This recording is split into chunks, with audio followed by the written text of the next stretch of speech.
చరాచర సృష్టికి మూల విరాట్టు, త్రిమూర్తులను సురా 33 కోట్ల దేవతలను కన్న ఆదిపరాశక్తి అమ్మలగన్న అమ్మ మన హైదరాబాద్ నగరం నడిబొడ్డున ప్రాణప్రతిష్ఠ జరుపుకుందని మీకు తెలుసా? పెద్దమ్మ తల్లిగా ఒకనాడు పల్లెజనం దీపం రూపంలో కొలిచిన ఆ పరంజ్యోతి నేడు సకల దేవతల సమక్షంగా దీనజన బాంధవి అయి భక్తకోటికి అభయహస్తమై శ్రీ ధర్మపురి క్షేత్రాన కొలువుదీరి ఉంది. ఆ క్షేత్ర మహిమలను, ఆ తల్లి లీలలను తెలుసుకుంటేనే చాలు, జన్మ ధన్యమవుతుంది. ఇక దర్శిస్తే సాక్షాత్తు ఆ తల్లి సాక్షాత్కారమే లభించినట్లు. మరి అంతటి మహిమాన్విత దివ్యక్షేత్రం ఎక్కడుందో తెలుసా?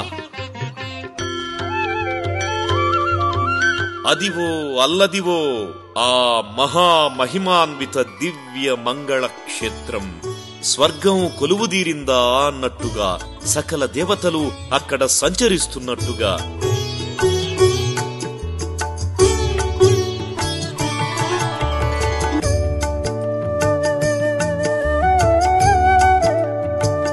మానవాళిని కష్టనష్టాల నుంచి కాపాడేందుకు అక్కడ కాపు కాసినట్లుగా ఆ అమ్మవారి నీడలో అంతా సేద తీరుతున్నట్లుంది కదా.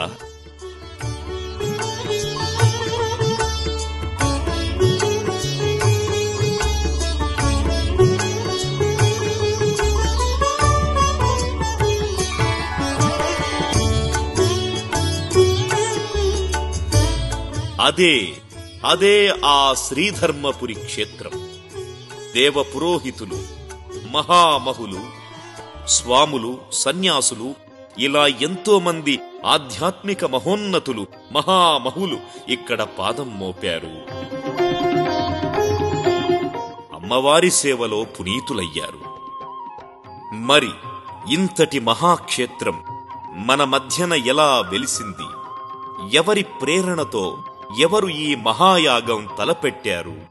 ఈ స్థల పురాణం ఏమిటి? 1986 సంవత్సరం. ఆ కాలంలో దీప్తి శ్రీనగర్ కాలనీ నిర్మాణం జరుగుతున్నప్పుడు అప్పటి ప్రెసిడెంట్ శ్రీ అట్లూరి సుబ్బారావు గారు ఆ ప్రదేశానికి వెళ్ళినప్పుడు ఆ చెట్టు కింద అరూపంగా ఉన్న ఒక ఆది పరాశక్తిని చుట్టుపక్కల ఉన్న గ్రామాలు ఆరాధించుకోవడం, అనేక విషయాలు ఆ గ్రామ ప్రజలు చెప్పడం విని ఇక్కడ గ్రామ ప్రజలందరూ కూడా నమస్కరించుకోవడానికి కావలసిన ఒక ఆలయాన్ని ఇక్కడ నిర్మాణం చేస్తే బాగుంటుందని అప్పటి ప్రభుత్వ ఆస్థాన గణపతి స్థపతి శ్రీ ఎస్ఎం గణపతి స్థపతి గారు అక్కడికి రావడం, ఆ ప్రదేశాన్ని చూడడం, ఆ ప్రదేశంలో ఉన్నటువంటి మహిమాన్వితమైనటువంటి ఆ కొండ మీద శ్రీ వెంకటేశ్వరుడు పాదం ఉందని, అక్కడ సాలగ్రామ శిల ఉందని గమనించి గ్రహించి అక్కడ శ్రీ వెంకటేశ్వరుడు కొలువు తీరవలసిన ప్రదేశంగా గుర్తించి ఇక్కడ అమ్మవారిని ప్రతిష్టాపన చేయాలని నిర్ణయం జరిగింది. 1986 మియాపూర్ పరిసర ప్రాంతం. అమ్మవారి అనుగ్రహంతో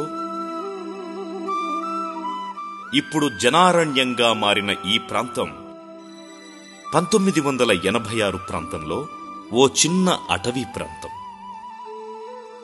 అక్కడ ఇదిగో ఆ మహావృక్షం.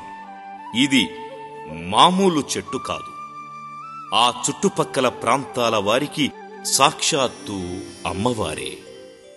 అందుకే పనికి వెళుతూ తమ చంటి పిల్లలను ఈ చెట్టుకు కట్టిన ఉయ్యాలలో వేసి వెళ్లిపోయేవారు.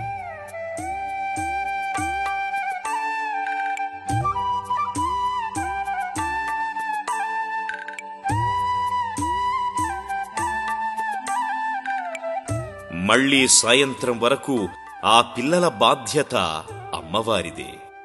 అవును మరి, ఈ సకల జగత్తునే ఉయ్యాలగా మార్చిన అమ్మకు ఆ పిల్లల బాధ్యత ఒక లెక్క. కృతజ్ఞతగా భక్తులు అమ్మకి అక్కడ కోడి పిల్లల్ని మేకల్ని బలిచ్చేవారు. చెట్టు కింద చిన్న గూటిలో పసుపు కుంకుమల రూపంలో అమ్మను ప్రతిష్ఠించి మొక్కులు తీర్చేవారు. ఎంత అద్భుతం! భక్తులు తమ పిల్లల రక్షణ బాధ్యత దేవతలకు అప్పగించడం ఎంత ఆశ్చర్యం! వారి కష్టాన్ని తన కష్టంగా ఆ తల్లి స్వీకరించడం ఇంకెంత అద్భుతం! ఒకనాడు స్థలాల అన్వేషణలో ఉన్న అట్లూరి సుబ్బారావుకు ఈ మహిమాన్విత వృక్షం కనిపించింది.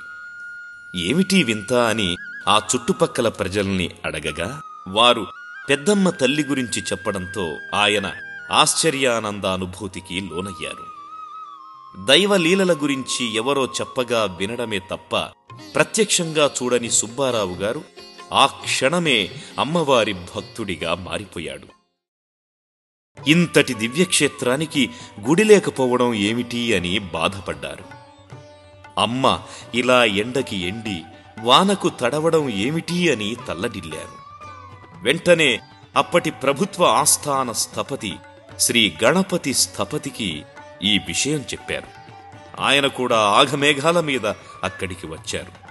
అక్కడే మరో వింత జరిగింది. ఆయన దృష్టి సమీపంలో ఉన్న ఓ కొండ మీద పడింది. సుబ్బారావు గారు, అసలు ఈ ప్రాంతమే ఓ దివ్యక్షేత్రంలా గోచరిస్తోంది. ఈ కొండ మీద పవిత్ర సాలగ్రామ శిల ఉంది. కొండపై ఆ వెంకటపతి వెలయాల్సిన అవసరం ఉంది. కొద్ది వర్షాల్లోనే ఇది చిన్న తిరుపతిగా మారుతుంది అన్నాడు. అంతే, ఆ అనంతకోటి బ్రహ్మాండ నాయకుడు వెంకటేశ్వరుడికి అపర భక్తుడైన శ్రీ సుబ్బారావు గారు మంత్రముగ్ధులయ్యారు. నేను గణపతి స్థపతి గారు ఈ టెంపుల్ సైట్ విజిట్ చేయడానికి వెళ్ళినప్పుడు ఇది ఒక మరో తిరుపతి లాగా, మరో కనకదుర్గ టెంపుల్ విజయవాడ లాగా, శ్రీశైలం లాగా జరుగుతుంది. ఇది వచ్చే కాలంలో అద్భుతమైన ఒక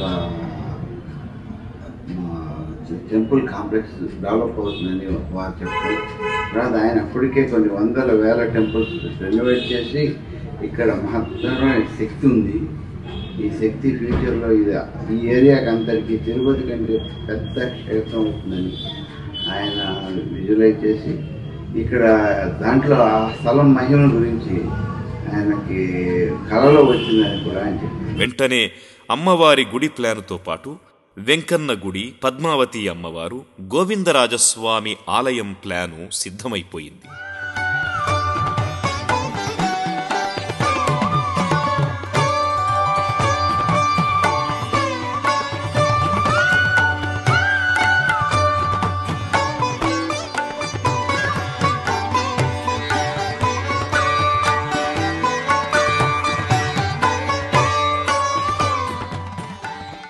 ఇది అంతా ఆ అమ్మ తనకు తానుగా చేయిస్తోంది.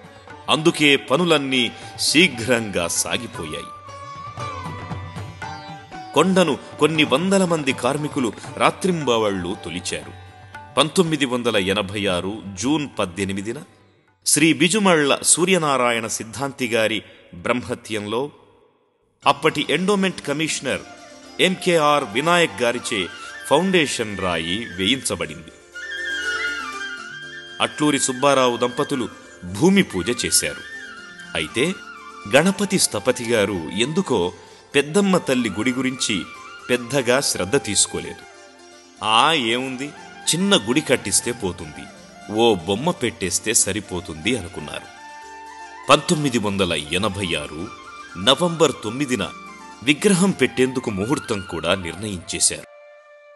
కాని అమ్మ ఊరుకుంటుందా? సత్యవాణి అనే పరమ భక్తురాలిని ఆ పనికి పురమాయించింది. సత్యవాణి మహా ఇల్లాలు, పిల్లా పాపలతో చక్కని కుటుంబంతో కాలం గడుపుతోన్న మహాసాధ్వి. స్వయంగా సుబ్బారావుతోనే ఈ విషయం సత్యవాణికి చెప్పించింది అమ్మ. అప్పటికి సత్యవాణికి 36 ఏళ్లు. కాని ఆమె నోటి వెంట వెలువడిన మాట అశరీరవాణిలా ప్రతిధ్వనించింది. పెద్దమ్మంటే ఎవరనుకున్నారు? సాక్షాత్తు అమ్మవారు, శక్తి స్వరూపిణి, జగజ్జనని. మరి అలాంటి తల్లికి ప్రాణప్రతిష్ఠ చేయకుండా ఊరికే తూతూ మంత్రంగా నిర్వహిస్తారా? దాంతో సుబ్బారావు గారికి విషయం అర్థమయ్యింది. ఇది అమ్మ పలుకే అని ఆయన అర్థం చేసుకున్నారు. తప్పకుండా అలాగే చేద్దాం. 9వ తేదీన దైవముహూర్తంగా భావించి ఫోటోతో ప్రతిష్టాపన చేద్దాం. ఆ తరువాత వేదోక్తంగా శాస్త్రోక్తంగా ప్రాణప్రతిష్ఠ చేద్దాం, సరేనా అన్నారు. ఆ తరువాత పండితోత్తములు ప్రాణప్రతిష్ఠ మహోత్సవానికి డిసెంబర్ 15వ తేదీని ముహూర్తంగా నిర్ణయించారు. ధర్మపురి క్షేత్రం ఇది సనాతన ధర్మ వైభవాన్ని ప్రజలలోకి తీసుకువెళ్ళడానికి కంచి పరమాచార్య నడిచే దైవం శ్రీ చంద్రశేఖరేంద్ర సరస్వతి స్వామి వారికి దివ్యమైనటువంటి ఆశీస్సులతో ఈనాటి యుగానికి ధర్మ సంస్థాపన జరగవలసి ఉంది అనే ఆజ్ఞ మేరకు ఈ క్షేత్రం ఈ విధంగా వారి యొక్క దివ్యమైన ఆశీస్సులతో వెలిసింది. సత్యవాణి సంకల్ప బలం వల్లనో ఆమెకు అమ్మవారి కటాక్షం దొరకడం వల్లనో కాని ప్రతిష్టాపనలో కూర్చోవలసిన కిషోర్ దంపతులు, సుబ్బారావు దంపతులు విధివశాత్తు కూర్చోలేకపోయారు. దాంతో సత్యవాణి దంపతులే అన్నీ అయి ప్రతిష్టాపన చేయించారు. చూశారా, ఇది అమ్మ సంకల్పం కాకపోతే కిషోర్ దంపతులు, సుబ్బారావు దంపతులు ఇద్దరికీ ఒకేసారి సమస్యలు రావడం ఏమిటి?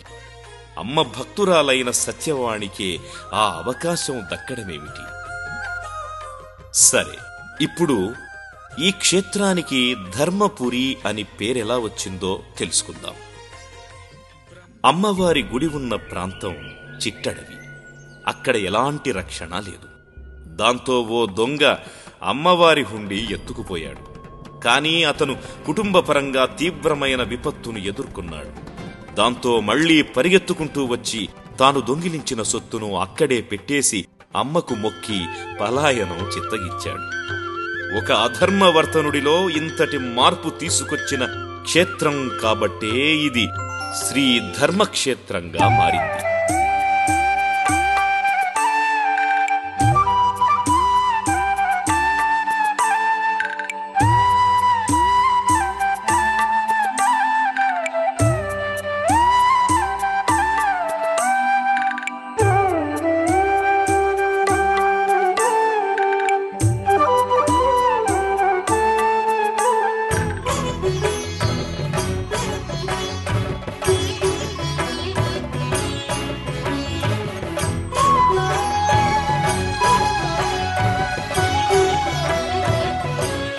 పరమ పూజనీయ క్షేత్రంగా పూజలందుకుంటోంది. పెద్దమ్మ సమక్షంలో ఈ దేవతలంతా ఎందుకు? ఈ జగన్మాతకు వీరితో ఏం పని? ఎందుకు సకల దేవతలను తన చుట్టూ ప్రతిష్ఠించుకుంది? ఈ ప్రశ్నలన్నింటికీ జవాబుగా అమ్మ సంకల్పం ఏమిటో చూద్దాం. జ్యోతి రూపంలో, సూక్ష్మ రూపంలో అమీన్పూర్, బంధం కొమ్మ, గంగారం, చందానగర్ తదితర గ్రామాలను చల్లగా చూసే ఆ తల్లి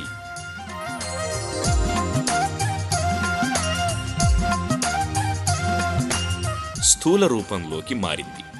విజయదుర్గాదేవిగా కొలువుదీరింది. ఆ తరువాత ఆ అమ్మ ఇక తన పుత్రులను, తన పరివారాన్ని ఇక్కడ కొలువుండేందుకు ఇలా ఆహ్వానించింది. మొట్టమొదట ఆదిదేవుడు గణపతిని పిలిచింది.